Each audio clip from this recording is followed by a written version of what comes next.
Welcome to Running the Table, the podcast where we run through everything on the table in the world of sports. And the NBA offseason is one of the most exciting off seasons in sports.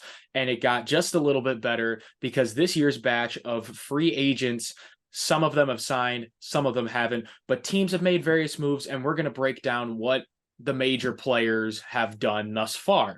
So, Tim, are you ready to go?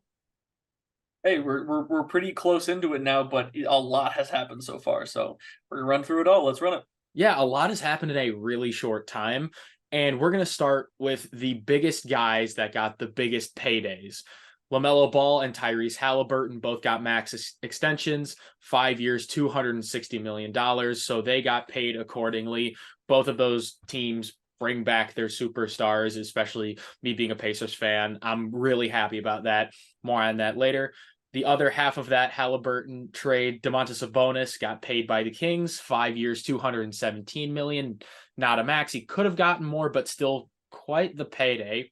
Desmond Bane did receive a max from the Grizzlies of 5 years, $207 million. And then the last max that was given was Fred VanVleet to the Houston Rockets, 3 years, $130 million. All of these guys making well more than $40 million a year for the duration of their contracts. And so some of these guys really got paid big.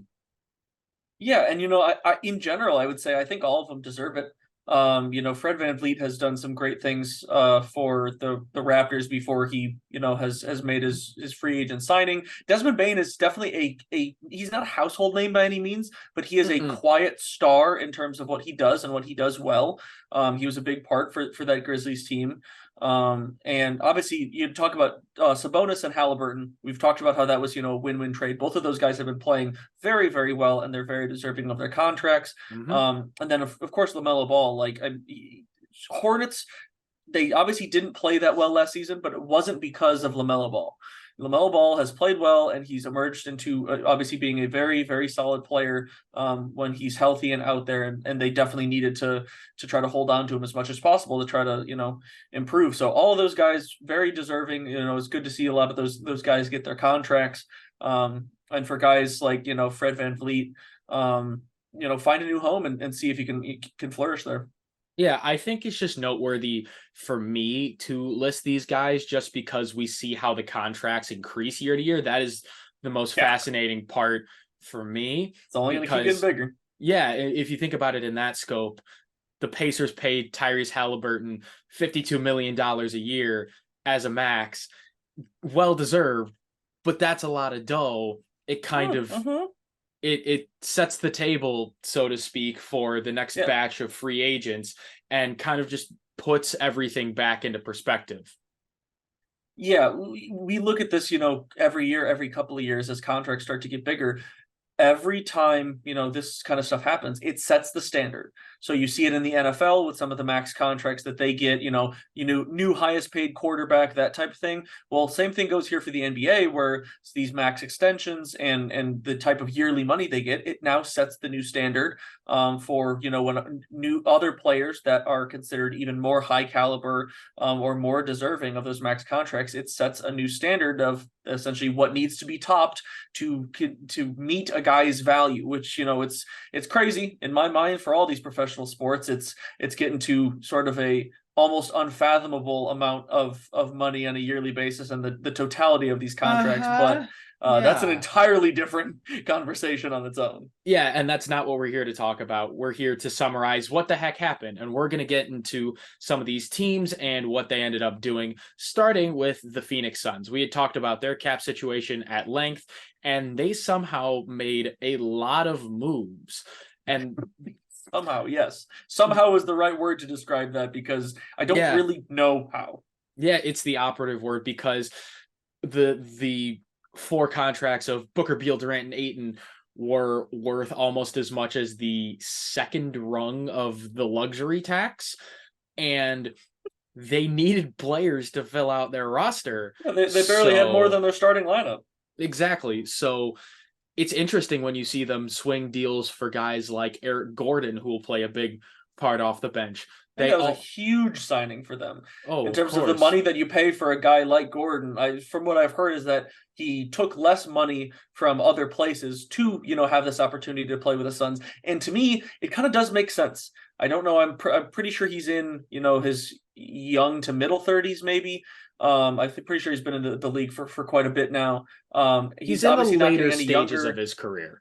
Yes, and he's done a lot with his career so far, and established himself as a pretty solid role guy, bench scorer for a lot of different teams, especially with the Clippers most recently. And you look at the Suns as an opportunity to not only play for a contender, but also a team that sort of desperately needs guys, which means that he will Oh fit no, no, into a you need significant. bodies. You don't Yes, need but quality bodies. You need bodies, but it I know, certainly but helps that yes, Eric that he's Gordon of a certain quality, provides and not quality. even whatever quality that you're going to get from him. It's Hmm. more of the fact that for him personally, he sees an opportunity to play for a very solid team that's trying to compete, and also have the opportunity to get a bunch of minutes. You talk about their lack of guys with his ability to score and be a very solid presence off the bench. And that's if they choose to start if they choose to start campaign in the offense, maybe there's a possibility for him to work his way into the starting point guard role. I don't know how likely that is, but either way, he's going to get a lot of minutes on this team. So it kind of makes sense to take less money for an opportunity like that. I don't know, Tim. I kind of want Campaign's campaign to begin as the starting point guard of the Phoenix Oh, Suns, bringing this bit over, man. but but it's interesting to see how they brought in. They pretty much filled it out, and with guys like Yuta Watanabe, Damian Lee, Drew Eubanks, get all good old Drew Banks from the Blazers, getting him over. The Suns, will the depth be enough to compete in the West, which is still really, really stacked? Oh yeah, it's it's interesting. I'm not sure if I'm convinced at this point whether or not that those guys are going to be enough. I would say. I think what they're going to have to figure out is what amount of starters versus bench discrepancy can they stand to overcome? Because obviously their starters are going to be fantastic. And I guess the question becomes though is will those guys mesh together well? Because obviously the individual players are fantastic, but you have to worry about how they fit together. And as we pointed out, they have a whole bunch of offense. Doesn't seem like they have a ton on defense. And even with their guys that they have on in their additions for the bench, I'm not really sure. I mean, there's no names that jump out to me as big defensive guys. Although I don't know a lot of their games individually. But personally, the name other than Eric Gordon that I do kind of like is I do like Yuta Watanabe for them. From what I saw of him on the Nets, I think he's a pretty solid role guy for an addition that will take up some space there. But I don't know. You talk about the West is really really solid and really stacked. I'm not sure if we see these teams like super teams. It's great and all to have all that Mm-hmm. talent, but the teams that win are the teams that have balance. And you have to find balance amidst your talent.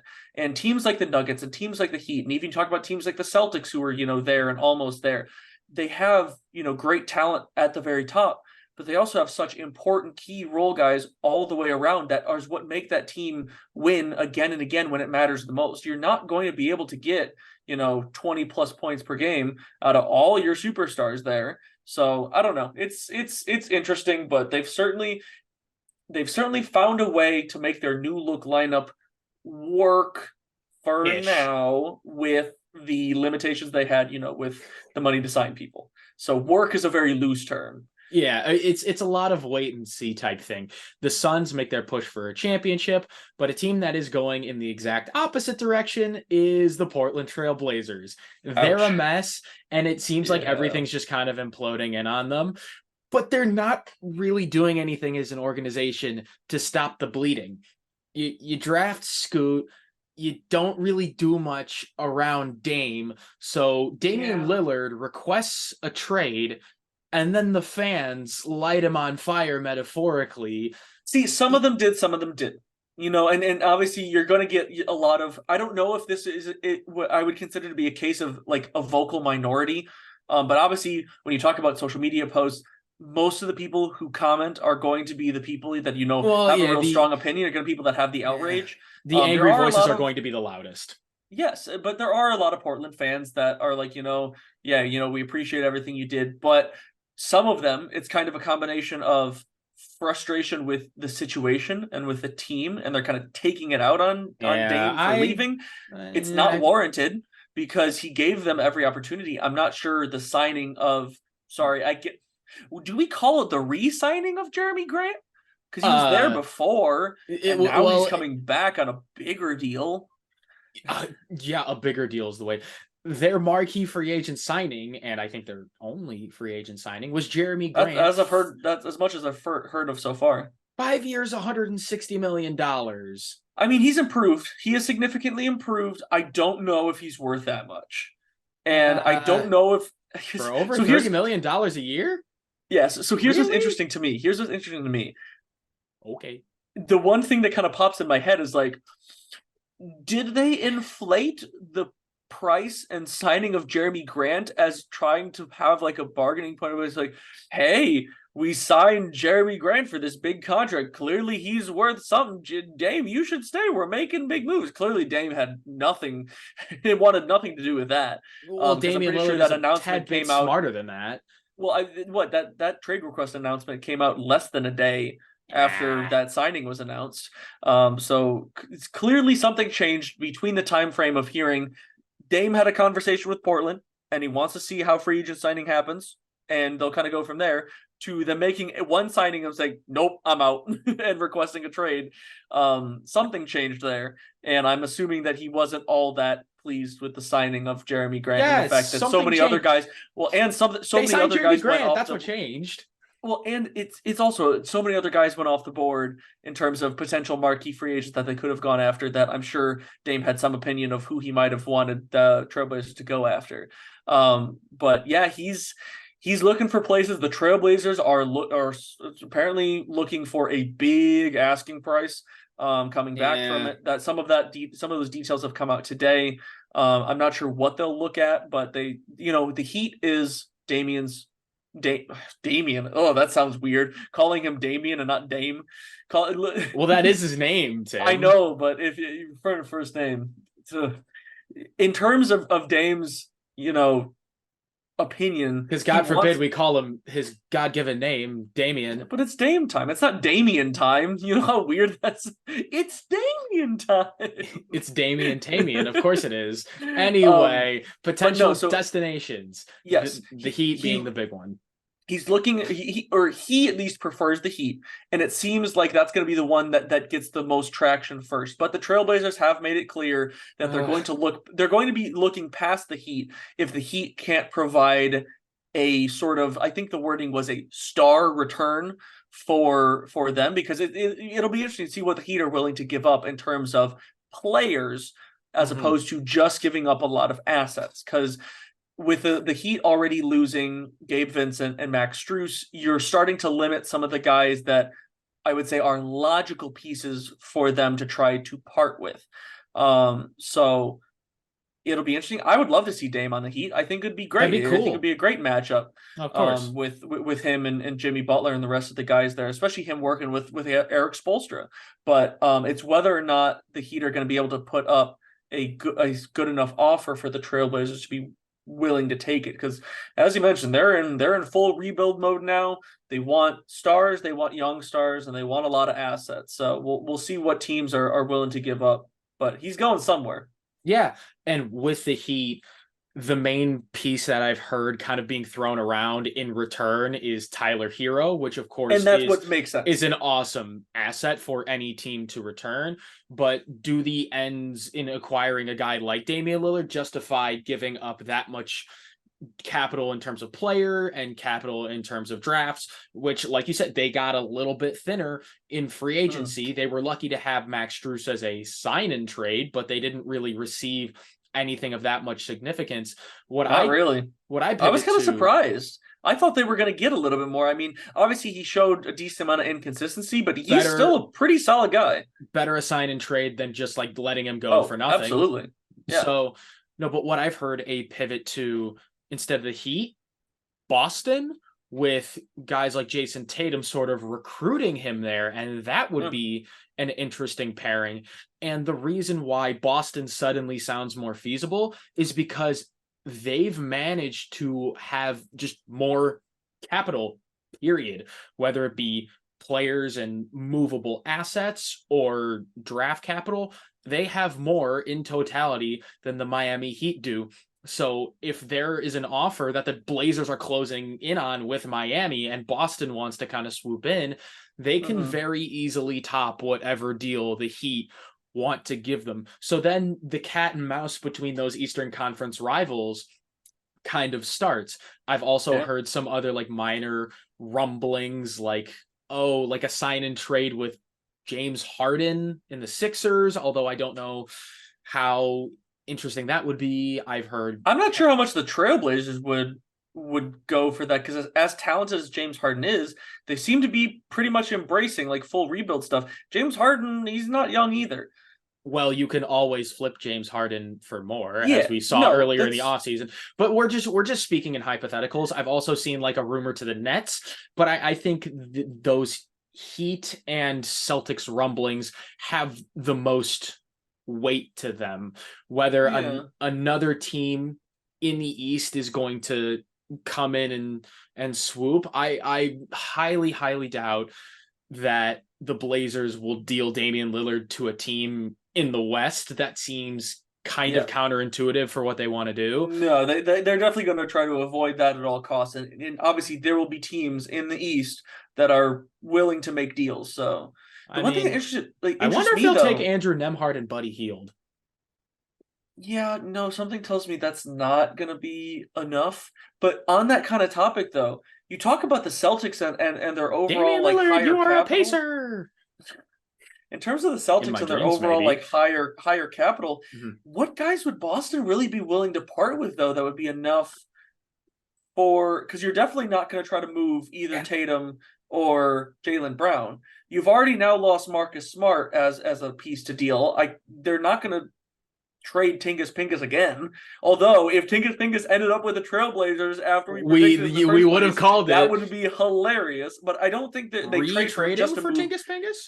I don't think they would do that again. And I don't. but other than that, they don't have a ton. If you actually look at their roster past that, they don't actually have a ton of valuable player assets in terms of young, talented, up and coming or something like that that the Trailblazers would be that interested in. Well, Robert I Williams? I think the young part would be more enticing than the talented part because if you're going full But who do rebuild they have mode, then? Derek That's what I'm White, saying is Peyton Pritchard. Um, Peyton Pritchard. I mean, he's a very much glorified bench guy. Tim, I'm throwing out names. All I right. know We can hyperbolize and hypothesize for yeah. days, but we have way more teams to talk about. We're gonna stick in the West and talk about the Lake Show as they try to run it back. They did They pretty made some well. moves. I think they did generally pretty well in free agency. They brought back all of Austin Reeves, Rui Mura, and D'Angelo Russell. The only big loss was that of Dennis Schroeder, who went to the Raptors. But it's not like they paid any three of those guys that much. You gave Reeves 4 for 54, Achimura 3 for 51, and D'Angelo Russell 2 for 37. And you also managed to bring in some solid depth in Gabe Vincent, Torian Prince, Jackson Hayes, and Cam Reddish. So suddenly, when you look at all of those guys and what you're building around They've rounded out a solid roster. LeBron and Anthony Davis, the expectations are a little bit higher than they generally were for the Lakers, and they made the Western Conference Finals. So I and Yeah. I would think that the Lakers improved because of those moves.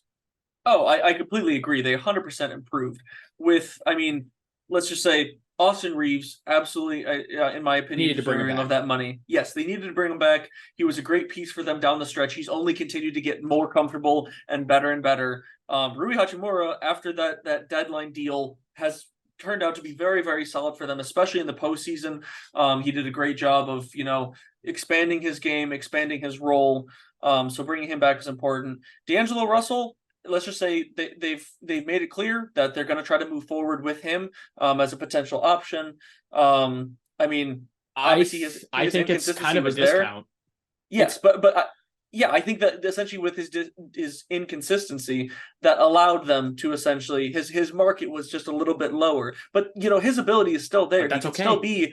He can still be a 20+ point scorer on any night if he's on. He's just got to work on figuring out how he can keep that type of success consistently. But those other moves, I mean, Gabe Vincent, I think it was a fantastic signing. I think he very much proved his value with the Miami Heat. And I think with that roster, I think it opens up a little bit of a less pressurized situation for him because I would consider him having, a little bit less of a role with the Lakers than he did with the Heat. Some of those other guys, I like the potential of Cam Reddish. I mean, he hasn't really turned out to be much yet, but he is one of those guys that he's young enough and in my opinion, has the basketball skill enough to something can just click and he can develop into be a much more solid player than he's proven thus far. So in general, I think they've made some very solid moves to round out a roster that was a little bit thin at times. Again, though, the big question for the Lakers is going to be, can you keep your stars healthy? Because if you can't keep LeBron healthy and you can't keep Anthony Davis healthy, they aren't going to go anywhere because that's just that their success runs through those two. It absolutely does. And you got all of these pieces as depth, not to complement LeBron and AD, but this team runs through LeBron and AD. And AD's the one I'm worried about more than LeBron. Obviously, LeBron has dealt with a little bit more injuries as of lately, but Anthony Davis is, I mean, he might as well be, he needs to be cast in the next was it the Mr. Glass movie or whatever, the guy's paper thin bones, because man, that guy has struggled with injuries left and right. Anthony Davis is Glass Man. Yeah. We know that Anthony Davis gets hurt a lot. Father Time is undefeated though. And LeBron we are going James, to see regression from LeBron James at some point. It's not like an if it'll happen, it's when it's gonna happen. And I mean, LeBron knows it. He's nearing the end of a illustrious career. The greatest basketball player of all time eventually slows down and loses the ability to play like the best player in the world. I think the fact that LeBron is still playing this well at his age, I think is unprecedented and phenomenal. They're still asking him to be the centerpiece, and that is something that deserves acknowledgement and recognition. I mean, if the Lake Show doesn't fall apart, it should be pretty entertaining. But if it does, oh dear. How will this affect LeBron's legacy? No, really. Like, actually, how will it affect LeBron's legacy? Oh, of course, yeah. Everybody has their opinions. Well, you say it in jest, but like, I know. This is I just like the funny meme quote of how will this affect LeBron's legacy. But you're completely But what right. about when it actually does affect LeBron's legacy? Yeah, then because what? people have already talked about, like his general lack of success, even though he's still been plenty successful with the Lakers since that 2020 championship. People will since the NBA title, whatever. I know people will always count everything they can against him, but in general, it's the same type of conversation that everybody brings up of Jordan and the Wizards. I mean, eventually you're going to lose your stardom and your ability to continue playing and being that centerpiece. And we all know LeBron's going to get there at some point. But this year I think has the opportunity to be the big turning point, because obviously I don't know how serious he was about the conversations, but LeBron obviously did mention in that, post-game presser of finally acknowledging the decision that he will have to make going forward, and that it's, I guess, a possibility or a significant real possibility of him stepping away from the game sometime in the near future. But that obviously remains to be seen. I think this year whether it goes well or poorly, both on the success and from the injury standpoint, of a big, part in that decision going forward. And for the Lakers in general, what comes next? But you got to Yeah. run it through this season. Oh, for sure. When they've got all the talent they do, they've got the pieces. You have to give it a go while you still have them.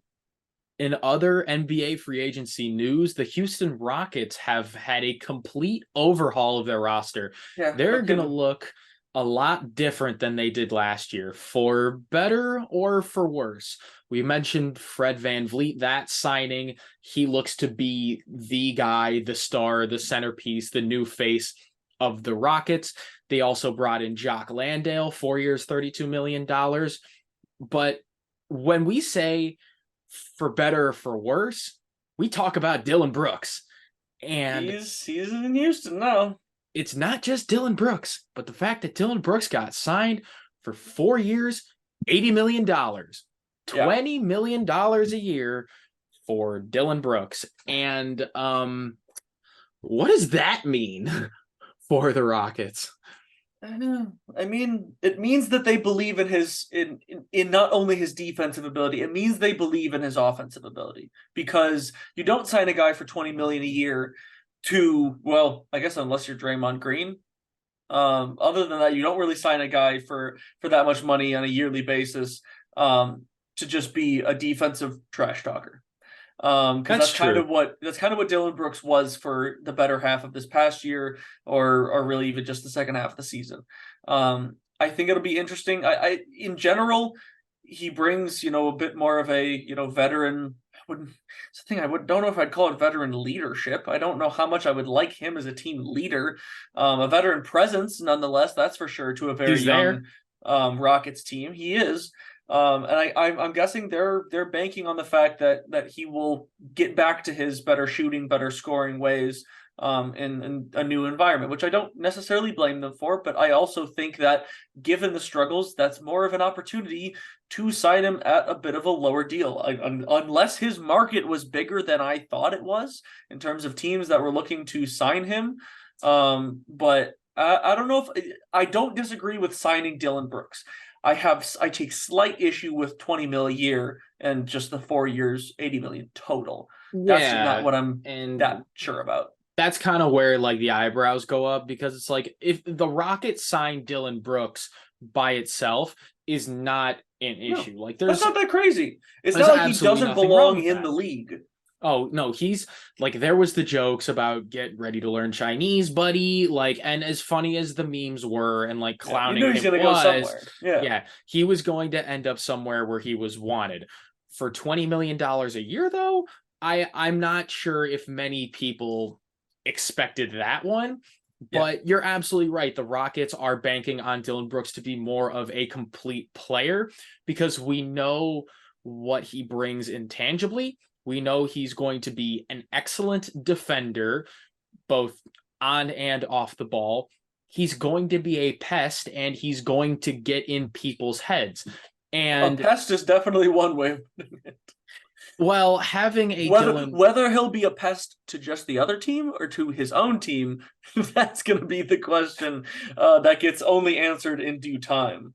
I think when I look at Dillon Brooks' game, I think I see this next version of Patrick Beverly, and Pat Bev was a pest. He Yeah. creates beef. He plays hard. He gets an opponent's head.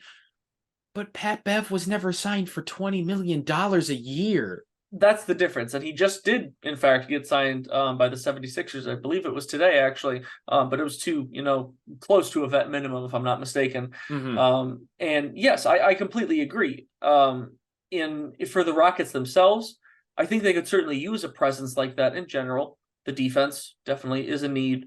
The veteran presence is certainly helpful to an extent. But Are hesitant to use leadership. yes, that's essentially where I really do hesitate. Because I'm not sure if his example in general, it may work for him as a player, but I'm not sure if that's what I want to build my sort of new look Rockets based off of. Especially the Rockets in general, they've got some behavioral issues, question mark.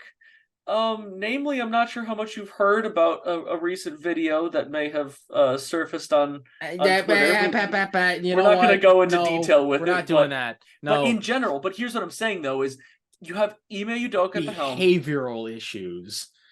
I'm just saying. Um, That's a way to put it. but That's a way to word yes, it. it is, and that is how I'm going to put it, and I'm going to leave it at that. But with the Rockets, Good idea. with Ime Udoka at the helm, he's not Always a available, Ime particular Udoka. He's not exactly a guy that I necessarily think of in terms of like Role model. I mean, you said it, not me. But in terms of like team But that's what you leadership were overall, insinuating. you're absolutely correct. For example, my type of viewpoint on a coach like Monty Williams, when we talked about him signing with the Pistons and what that meant for that young team. Ime Udoka to me is not that type of team leader for a group of young guys that certainly need a good amount of guidance like the Rockets have and what they need. So Well, I'm Tim, not F is for friends who do stuff together. U is for leave you and me out of it as much as possible. But N is for yes, no. Not at yeah, all. please no. Not gonna But touch this with but a 20-foot pole. in general, outside of Dylan Brooks, I love the Van Vliet signing. I think he's a great, guard to base a lot of their offense around. And the new look for him, I think, will be helpful. And Jock Landale, he did actually take a decent amount of minutes from DeAndre Ayton as his role increased for the Phoenix Suns this past year. I think he has the opportunity to provide more stability in a front court that doesn't have a ton going on, I would say, for the Rockets. So yeah, exactly. But it's a fun overall, name to say. exactly. Overall, for the Rockets, I view them as trending in the right direction. You and I have talked about off camera. Don't really think they're there yet. I don't expect this season to be some smashing success. They still have a lot They're of not room going to to make grow. the playoffs. Exactly. Playing, maybe, probably not. Maybe. I lean no, but yeah, I would still lean no. Playoffs? No. Stop it. Yeah, no, I don't think they're there yet.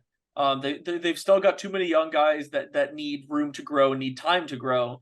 But they certainly have a lot of positive trending movement. Their roster's a lot better filled out than it was, this past season.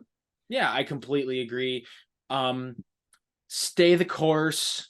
How Seems like NBA executives, how do I put this? GMs and owners are bad at staying the course in general. So many of them are not good at that. I'm trying to figure out the way to put this. I don't know if they have the correct chaperone to keep the kids in order on this wild field trip that is the Houston Rockets. I agree. I'm right with you there. Again, trying to toe the line carefully without outright denouncing Ime Udoka's leadership skills, but I mean, he wins. That's why they brought him in there because he had a lot of success. He had success as a winning coach with the Celtics. So sometimes you're willing to throw out whatever baggage they may come with, if that means an opportunity to win. So with the Houston Rockets, we're gonna see what happens. Like, we say this a lot, like with a lot of these teams where it's a wait and see, but we talk about these teams because there's a lot of interesting possibilities and there's a lot of variance in what we could see. It could go right or it could crash and burn. We don't know. That's the fun in talking about this, and that's why we enjoy this. Exactly. Yeah, with so many of these teams, like there are teams, you talk about a lot of these playoff teams, conference final teams that make the NBA finals. They are proven.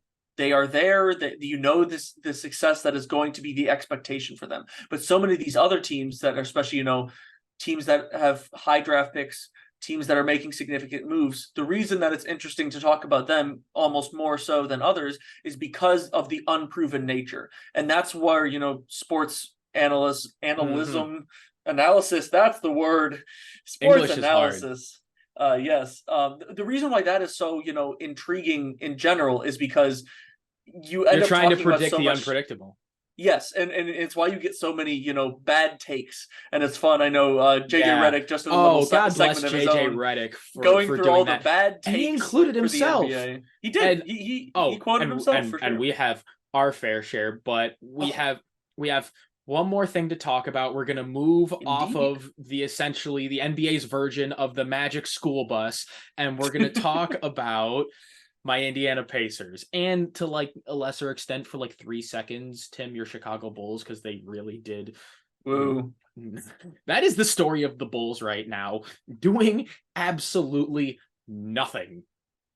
Nothing They changes apply if you make no they changes. they applied for a disabled player thing for Lonzo Ball Oh to try to my. get some money back from his contract because he's not going to play again this year, which I'm sorry is so depressing. I feel Yeah. so bad for this guy. Oh my goodness. That like I don't even really care about the Lonzo. Bulls and the fact that he's on contract. I just feel bad for the guy because he wants to play. Yeah, He's a talented dude. He's he turned was out to a be a very solid valuable player. part of what People the people Chicago forget that Bulls. the Chicago Bulls, when Lonzo Ball was healthy, when they got Alex Caruso and some of those role guys, when Patrick Williams was healthy, they had a competitive team, and then everything fell apart. Yeah, because like the trio of Lonzo Ball, DeMar DeRozan, and Zach Zach LaVine, LaVine, yeah, they were making something in you the can't even wide call open. Vucevic part of their big three. He's been decent, but he's not big three worthy. 2 first-round picks for Nikola Vucevic and a big ol' extension. They did do that. Don't remind me. The Bulls I gave know. Nikola Vucevic quite the contract. You But want to know my problem with Nikola Vucevic? hmm, Very solid offensive player, but let me look at the defensive end. He's too small to stay with the taller, more powerful centers, and he's not athletic enough to stick around with the athletic ones. So he'll get beaten or he'll get bullied. It's one or the other. He's a defensive liability at the center position. yeah, the statistics show that guys shoot significantly better when Nikola Vucevic is guarding them than And they're like, we want that. That's good. I mean, yes, I think he's like an 18-point per game scorer, but that's the problem. If he scores 18 points per good game, Lord. but gives up a combined 25 to 30 on all the guys that he defends through the course of the game, it's not a net positive. No, it's not. And this is why we enjoy laughing at the Bulls, because they give us I do not. I want them to be good.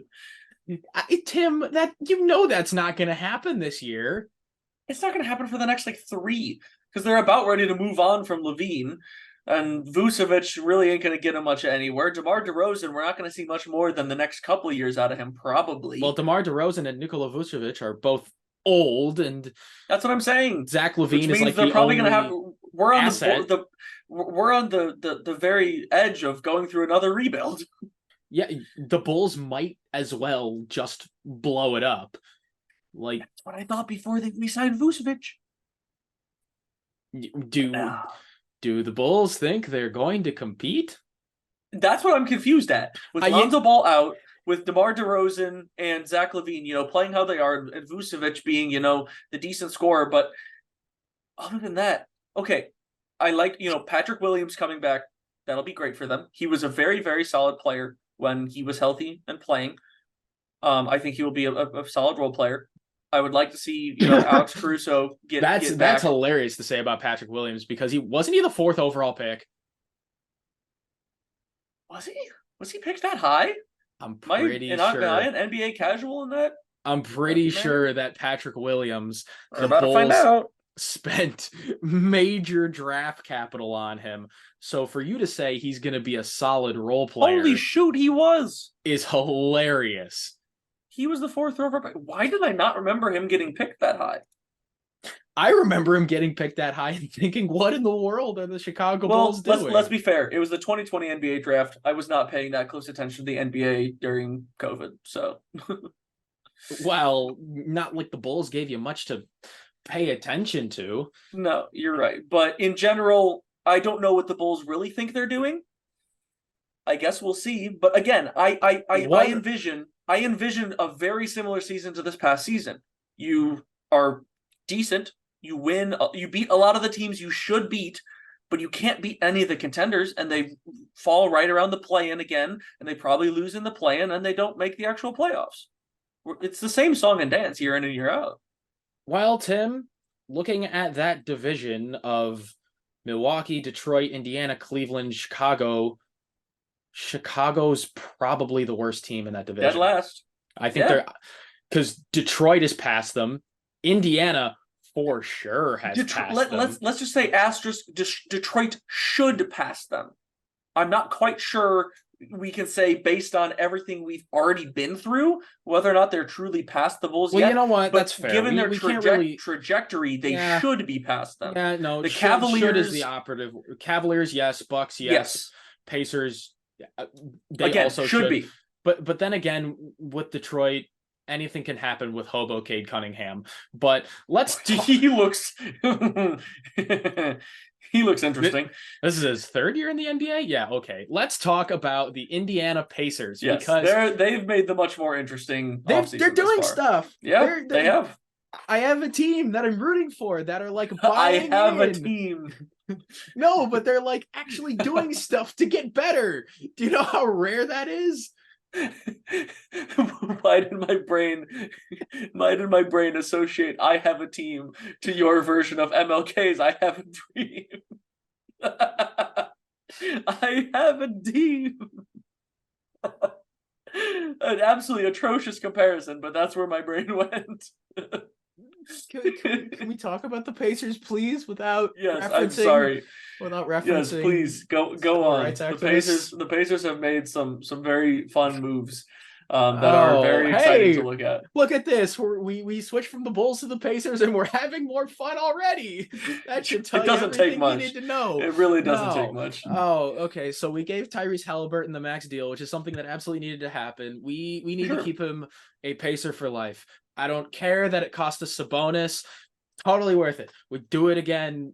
10 out of 10. I think he's a more valuable guy down the line than Sabonis would have been anyway. So in my opinion, I think the Pacers did the right move for what they needed. What's a win-win deal? It's a win-win deal because now the Kings are surprisingly good and the Pacers get to expedite their process. We brought in Bruce Brown 18 minutes into free agency after Mike Malone promised they'd keep him. Yeah, no, that was funny. As soon as I saw that signing, I was waiting to see the clip posted. Now, granted, I know Mike Malone, he was having a blast at that parade. And he was pretty blasted. But well, you win a championship, you have fun. That's what you do. Exactly. It was very amusing to me though that he was Tim, Brucey B. Well, you're a Chicago sports fan, so championships are stuff that's hard to come by with you guys, but it's okay. I digress. We brought in Bruce Brown, and he should slot in into an immediate role, and he adds that championship experience. And then the other move that I really liked, and really the only other move that we made, but we flipped a pair of second-round picks to the Knicks for Obi Toppin, which I absolutely love because Obi Toppin has a ton of upside. It gives him a new start and a chance to play a bigger role and battle for the starting spot because competition is good. It brings out the best in both people when fostered in the correct environment. And there's no doubt in my mind that Rick Carlisle is a great guy to do that. And now it's the battle at power forward between Obi Toppin and Jarris Walker. Like they have opportunities, and what's either going to happen is Obi Toppin plays better and he earns the spot, or Jarris Walker proves to be an absolute stud and just takes the spot outright. Either way, it's a win-win. I mean, it's unless they both fall short of expectations. But I can't say I imagine Tim. No, the thing for me about those two guys, don't do that. Don't ruin my fun. No, the thing about those two guys that is an interesting comparison is you're looking at two guys that are borderline. They're borderline, freak athletes where they both have crazy athleticism. I would say, obviously, Jarris Walker hasn't really gotten much of a chance yet because obviously he hasn't played, but I would consider them both to be sort of a little bit unproven on the offensive side of the game in terms of, playmaking, shot creating, overall scoring.